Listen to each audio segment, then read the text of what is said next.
दोस्तों, हम सभी जिन चीजों को अपनी आंखों से देखते हैं, हम सिर्फ उसी पर विश्वास करते हैं। भूत, प्रेत, आत्माओं जैसी चीजों को आज का विज्ञान तो नहीं मानता, लेकिन हमारे हिंदू धर्म ग्रंथों के अनुसार भूत प्रेत होते हैं।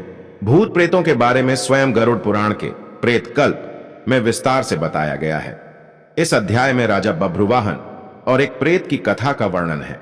दोस्तों, गरुड़ पुराण की इस कथा के माध्यम से इस वीडियो में आप आगे जानेंगे कि आखिर व्यक्ति मरने के बाद प्रेत बनता क्यों है, भूत प्रेत क्या खाते हैं, कहां रहते हैं और भूत प्रेतों को इस योनि से मुक्ति कैसे मिलती है। नमस्कार दोस्तों, स्वागत है आपका हमारे चैनल सनातन में। आपसे अनुरोध है कि चैनल को सब्सक्राइब कर लें और कमेंट बॉक्स में जय श्री नारायण लिखकर परमात्मा को अपना आभार व्यक्त करें, जिससे आपको सभी मनोकामनाएं पूरी हो सके। दोस्तों, जिस तरह से हमारी यह दुनिया है, ठीक उसी तरह भूत प्रेतों की भी अपनी दुनिया होती है। उस दुनिया में केवल भूत प्रेत ही रहते हैं। हालांकि हर व्यक्ति इस बात को नहीं मानता, लेकिन जो लोग भूतों को देख लेते हैं या महसूस कर लेते हैं, उन्हें इनके होने पर यकीन हो जाता है। गरुड़ पुराण के अनुसार भूत प्रेत वही लोग बनते हैं जिनकी कोई आखिरी इच्छा अधूरी रह जाती है या जिन लोगों का अंतिम संस्कार विधि सम्मत नहीं किया जाता। ऐसे मनुष्यों की आत्मा को शांति नहीं मिलती और ऐसे ही मनुष्य मरने के बाद प्रेत योनि में अनंत काल तक भटकते रहते हैं। शास्त्रों में लिखा है कि जो व्यक्ति भूखा, प्यासा, संभोग, सुख से विरक्त, राग, क्रोध, द्वेष, लोभ, वासना आदि अतृप्त इच्छाएं लेकर मृत्यु को प्राप्त होता है, तो वह अवश्य ही भूत बनकर भटकता है। इसके अलावा जो व्यक्ति दुर्घटना, हत्या, आत्महत्या आदि से मरा है, वह भी भूत बनकर भटकता है। ऐसे व्यक्तियों की आत्माओं को तृप्त करने के लिए श्राद्ध और तर्पण किया जाता है। जो लोग अपने स्वजनों और पितरों का श्राद्ध और तर्पण नहीं करते, वे उन्हीं आत्माओं द्वारा परेशान किए जाते हैं। दोस्तों, भूतों को खाने की इच्छा अधिक होती है और उन्हें प्यास भी अधिक लगती है, लेकिन तृप्ति कभी भी नहीं मिल पाती। भूत प्रेत क्या खाते हैं, इसे जानने से पहले आइए जानते हैं कि वह कहां रहते हैं और क्या करते हैं। भूत प्रेत बहुत दुखी और चिड़चिड़ी हर समय इस बात की खोज करते रहते हैं कि उन्हें मुक्ति देने वाला कोई मिल जाए। यह कभी अपवित्र घर में तो कभी जंगल में भटकते रहते हैं। ज्यादा शोर, उजाला और मंत्र उच्चारण से यह दूर भागते हैं, इसीलिए इन्हें कृष्ण पक्ष ज्यादा पसंद है और 13, 14 तथा अमावस्या को यह अधिक सक्रिय रहते हैं।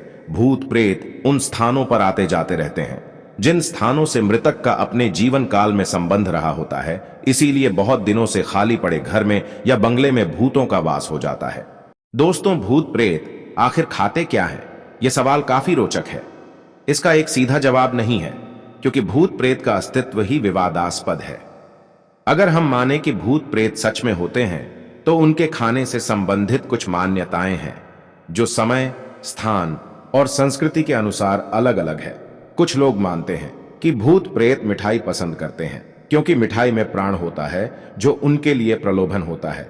कुछ मानते हैं कि भूत प्रेत मांस, मदिरा, रक्त कीड़े, मलमूत्र, पसीना, लार, रोना, हंसना, सपना, प्रेम, सेक्स, सुंदरता पसंद करते हैं, क्योंकि उनके पास इनमें से कुछ भी नहीं होता।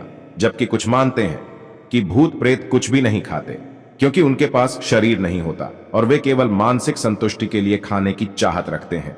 लेकिन यह मानसिक संतुष्टि उन्हें कभी नहीं मिलती।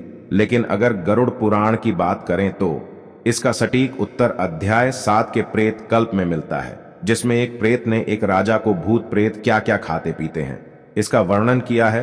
तो दोस्तों, अब आइए गरुड़ पुराण में लिखित त्रेता युग की उस कथा को जानते हैं, जिसमें एक प्रेत ने एक राजा को प्रेत योनि से जुड़े आश्चर्यजनक तथ्य बताए हैं, जिसे जानने के बाद आपको भी अपने प्रश्नों के सारे उत्तर मिल जाएंगे।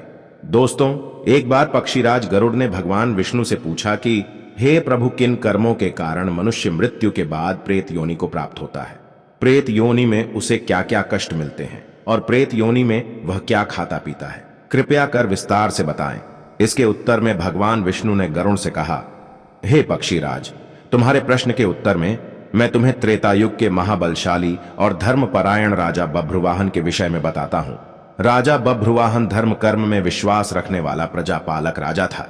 एक बार वह शिकार पर गया और शिकार करते करते घनघोर वन में वह भटक गया। बहुत भटकने के बाद जंगल के बीच में उसे एक तालाब दिखाई दिया। राजा थकान और भूख प्यास से बहुत व्याकुल था। उसने जलाशय में पानी पीकर स्नान किया और एक पेड़ के नीचे आराम करने लगा। तभी एक भयानक प्रेत उसके सामने आया और बड़ी विनम्रता से कहा, हे धार्मिक व्यक्ति, आप कौन हैं? आपके संपर्क में आने से मेरा प्रेत भाव छूट गया है। तब राजा ने उस प्रेत से पूछा, तुम कौन हो और किन कर्मों के कारण तुम्हें यह प्रेत प्राप्त हुआ है, और यहां इतने डरावने घनघोर वन में क्यों हो, तथा किस विधि से तुम्हें इस योनि से मुक्ति प्राप्त होगी? तब प्रेत बोला, हे राजन, जिन मृतकों का अंतिम संस्कार श्राद्ध तर्पण दशगात्र विधान जैसे कर्मकांड नहीं होता, तथा जो लोग अकाल मृत्यु, अल्प मृत्यु और पाप कर्मों से मर जाते हैं, वे सब प्रेत रूप में यहां निवास करते हैं और अतृप्त अवस्था में हमेशा भटकते रहते हैं। हे राजन, हम प्रेत किसी भी भौतिक वस्तु को ग्रहण कर तृप्त नहीं हो पाते। इस वन में सुंदर फल विद्यमान है, फिर भी मैं भूख प्यास से पीड़ित हूं, क्योंकि मुझे जल और फल किसी की भी प्राप्ति नहीं हो पाती। हे राजन, अब मैं आपको अपने पूर्व जन्म के बारे में बताता हूं। मृत्यु से पूर्व मैं विदिशा नामक नगर में रहता था। वैश्य जाति में उत्पन्न हुआ था। उस जन्म में मेरा नाम सुदेव था। मैं खूब दान करता था।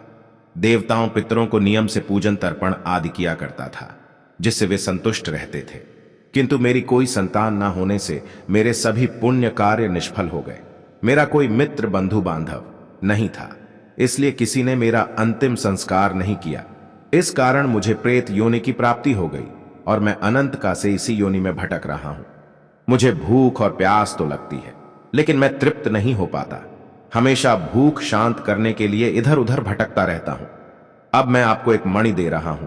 उससे प्राप्त धन से उत्तम ब्राह्मणों को आमंत्रित करके विधि विधान से मेरे निमित्त धर्म दैहिक क्रिया का अनुष्ठान करके मुझे प्रेत योनि से मुक्ति दिलाइए।